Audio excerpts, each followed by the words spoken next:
In this video, I'm going to show you how to install extensions on your Squarespace website. As you can see, I'm on my Squarespace dashboard right now, and that's where you want to go to first, and then go to the website where you want to add some extensions. So hit go to website, there we go.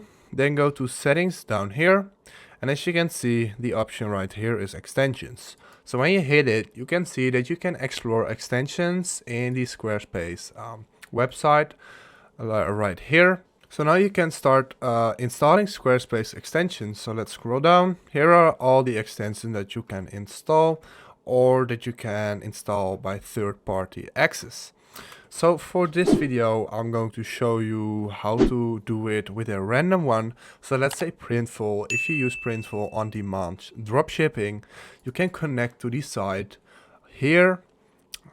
Select your site, so that's mine, then hit allow, and that's basically how you can set it up. So just enter in, log in with your Printful account or with the account that you want to install the extension from, and then it will be done. If this video helped you out, please leave a like, please subscribe, and see you next time.